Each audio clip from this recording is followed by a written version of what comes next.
de todos los venezolanos, que es la exoneración del impuesto a las grandes transacciones financieras, el famoso IGTF, en pagos con tarjetas en divisas, extendida hasta, según han señalado, 2025, hasta el año que viene. Esta medida, que ha sido anunciada por el gobierno del presidente Nicolás Maduro, busca reducir la dependencia, sobre todo del efectivo en dólares, y de esa manera, pues, al parecer, fomentar las transacciones electrónicas, así abarcando desde operaciones cambiarias hasta incluso remesas internacionales. Bueno, para desentrañar las implicaciones de esta prórroga y cómo afecta tanto a los consumidores como a productores, primero vamos a dialogar con Luis Bárcenas, luego vamos a estar con Luigi Picela, que es el presidente de Econindustria. Pero antes queríamos hablar con Luis Bárcenas, economista y director de Econalítica, ustedes lo conocen bien, para que nos pueda ofrecer su visión sobre cómo este impuesto está impactando esa dolarización transaccional, que es la palabra exacta en nuestro país, y qué significa esta nueva exoneración para la economía de Venezuela. Así que le damos la bienvenida. Luis Arturo, hola, muy buenas tardes, bienvenido a Onda. Hola Alex, un placer, gracias por la invitación. ¿Cómo estás?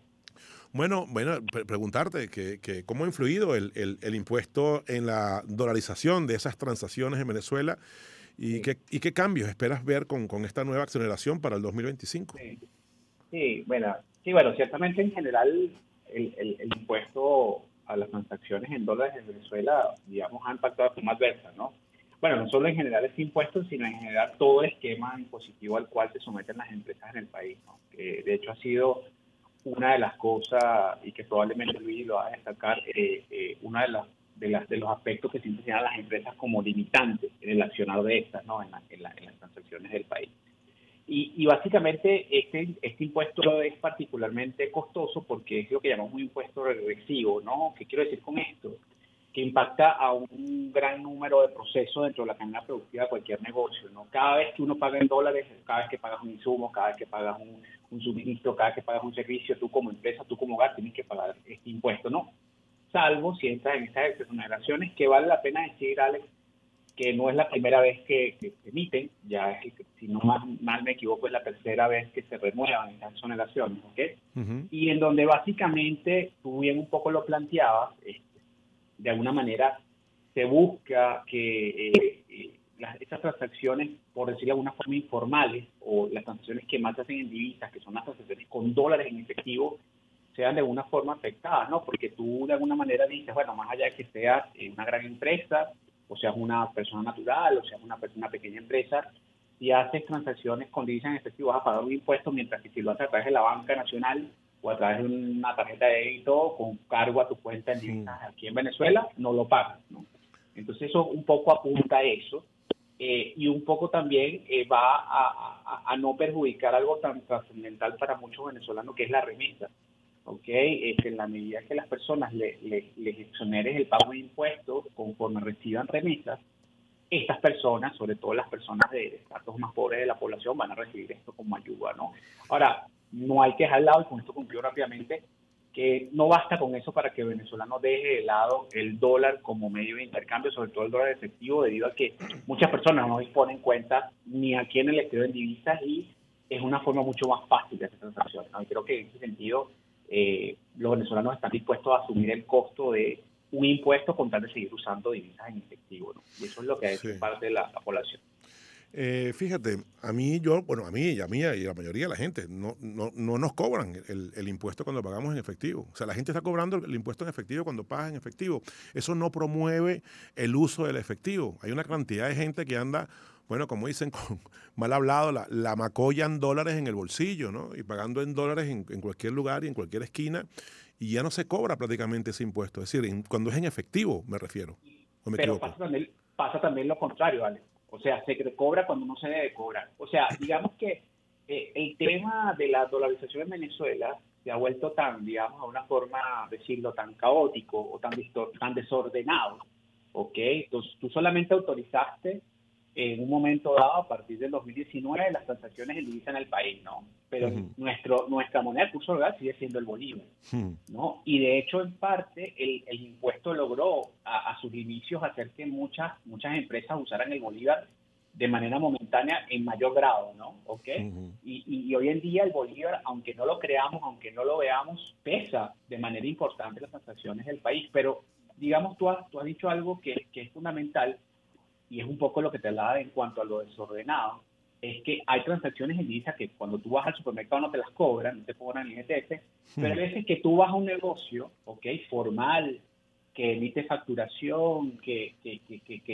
entera los impuestos de cómo hacerlo, y te cobra un impuesto que no debe cobrar, ¿ok? Porque nosotros, por ser, por ejemplo, personas naturales, si nosotros pagamos con una tarjeta de débito, con cargo en nuestra cuenta del Banco de Venezuela, el banco venezolano, nosotros no debiésemos pagar el impuesto, ¿ok? Porque esas operaciones están exoneradas, pero tú a veces, en ocasiones, vas a un negocio donde sí te lo cobran, ¿ok? Donde toda operación en divisa lo cobra. Entonces, estamos en este entorno que este desorden también genera un costo no solo para ti, sino para el negocio, y eso también entra dentro de ese análisis, ¿no? Y hay que tenerlo muy en cuenta en ese sentido. Y promueve el dinero negro, ¿no? Entiendo yo. Claro, porque al final, y eso pasó mucho también al principio de la declaración del impuesto, que muchas empresas, bueno, por tratar de sobrevivir en un entorno de altos impuestos, de alta inflación, de unos costos operativos que aumentaban de forma desenfrenada, no declaraban la facturación en dólares o la declaraban en bolívares, ¿ok?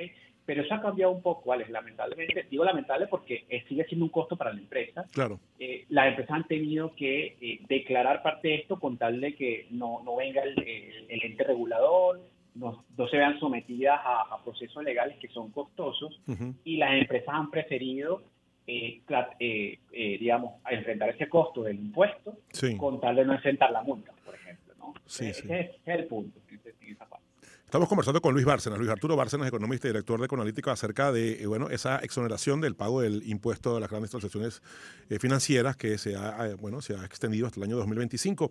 Estamos terminando este primer contacto, querido Luis, preguntarte, la sorpresa ya para terminar, ¿no?, de esta revaluación del Bolívar. Es decir, hemos mantenido con ese número 36, que curiosamente, te doy un dato, no sé si te habrás dado cuenta, que hoy estamos cumpliendo 35 años del famoso 27 de febrero.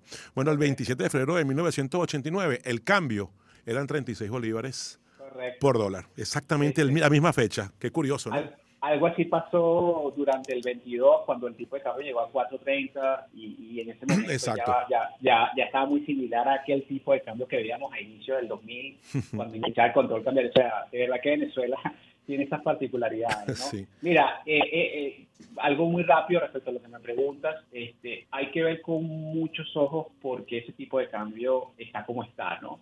Obviamente para el venezolano es una buena noticia porque, digamos, el tipo de cambio influye sin lugar a duda en cómo se sigan precios en Venezuela. Y la inflación, que la frena, ¿no? Exactamente. En la medida que tú tengas un tipo de cambio estable, tú la inflación la logras frenar, al menos de forma momentánea, ¿no? Aquí hay dos cosas peligrosas. La primera es que también un tipo de cambio muy estable te genera también inestabilidad, ¿ok? Te genera, en la medida que tú vayas a un mercado y tengas que vender dólares para usar los bolívares para comprar, por ejemplo, el mercado, pagarlo, vas a tener que desembolsar cada vez más dólares si es que la inflación en bolívares sigue su curso, ¿ok? Esa mal llamada inflación en dólares que vimos en Venezuela responde en parte a esa tranquilidad del tipo de cambio. Entonces, ese tipo de cambio tan estable no es tan bueno, como se dice, ¿no? Y por otro lado, está el hecho de cómo lo logras mantener estable, Alex. Lo has mantenido estable a punta, como decimos coloquialmente, de dólares baratos, entre comillas. O sea, has visto el Banco Central inundar el mercado de dólares, hacer que los bancos vendan dólares cada vez a un precio más bajo. La pregunta es hasta cuánto es sostenible ese tipo de política, ¿no? Eso depende mucho del petróleo, depende mucho del tema político, del tema petrolero internacional, y hay mucho de eso que escapa mucho de las manos del regulador, y aquí el peligro y es una pregunta que es una respuesta completamente abierta: ¿hasta qué punto se puede sostener un tipo de cambio así con ese tipo de política? Eso está por verse. Entiendo. Tenemos que ir cerrando. Tenemos que despedirte, Luis, de verdad. Muchísimas gracias. Muy claro todo lo que nos acabas de como siempre, de enseñar. Yo creo que uno aprende mucho más con este tipo de temas a través de la radio, de todo lo que está ocurriendo. Al corte, a la vuelta, voy a entrevistar a Luigi Picela, presidente de Econindustria, el cual señala, y me gustaría rápidamente, en cortico, tenemos un minuto, él señala que el impuesto había que eliminarlo, definitivamente, porque es un hueco para la economía del país. ¿Estás tú de acuerdo con eso, Luis? Sí, en parte sí, y de no hacerlo, de alguna forma, o poner un poco de orden más al tema cambiario en Venezuela, sobre todo el tema de cómo la banca también puede hacer, digamos, transacciones con esos dólares y cómo nosotros podemos beneficiar de eso, ¿no? Claro. Si tenemos que someternos al impuesto, yo digo, bueno, mira, entonces libremos otras trabas a la organización, permitamos que los bancos presten más en dólares, que movilicemos los dólares de forma electrónica, pero si nos ponen, si no nos dan la batería ni siquiera para lavar, es muy difícil, ¿no? Entonces, creo que en ese sentido, habría que eliminarlo, es muy difícil que pase, pero en todo caso de no hacerlo, creo que hay otras vías precisamente para tratar de contrarrestar los costos que genera este tributo, básicamente. Luis Arturo Bárcenas, muchísimas gracias, economista y director de Econalítica.